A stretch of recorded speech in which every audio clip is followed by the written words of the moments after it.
Getting the answers they deserve. Fox News' Randy Wembley watched the state of the state tonight with Flint residents and has more on their reaction. Governor Snyder offered another apology and owned up to the water crisis, bearing the bulk of the responsibility for what's happening here in Flint.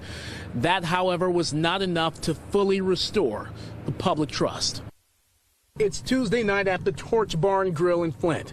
The beer is cold, the temper's hot. The only reason he cares about it now is because, everybody knows I f***ed up. Ray Deem has lived in Flint for 75 years. He was not impressed with Governor Rick Snyder's remarks on the water crisis in his State of the State address. I'm sorry and I'll fix it.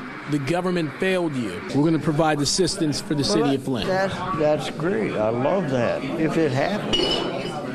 But once the hoopla is over with, it probably won't happen. Doubt runs deep in Flint, where thousands of children were shown to have elevated levels of lead in their blood after a state-appointed emergency manager approved the deal to switch the city's water source from Detroit to the Flint River. They knew about the problems before anyone else knew about them, and they didn't do anything to prevent them from happening either. Snyder vowed to provide long-term support for Flint. In the meantime, he's sending more National Guard troops to the city, appealing President Obama's refusal to declare a federal disaster here, and he's asking the legislature for nearly $30 million that will, among other things, cover the cost of bottled water, National Guardsmen, and unpaid water bills because people here cannot drink it. He's committed to the long-term solution to this, which is good, and I think that should bring reassurance to people and residents in the city of Flint. Snyder's mea culpa for Flint water woes met mixed reviews. He's the guy that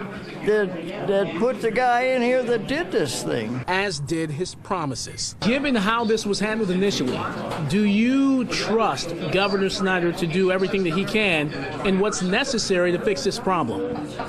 Well, I think given the issues up to this point, that it's now become a collaborative effort, right? We've called in Washington, D.C., so we don't have, as a community, full trust in the state to solve it alone. Money's not going to fix half the problems if we're going to keep turning a blind eye. Their skepticism is strong, their optimism stronger. We're going to move forward, fix the problem, and just be Flint strong, because we have to. The big fix for Flint is replacing the lead water lines underground. Mayor Karen Weaver says that would cost more than $1 billion. She just met with President Obama, but no word on if the White House will help make that happen. In Flint, I'm Randy Wembley, and this is The Edge.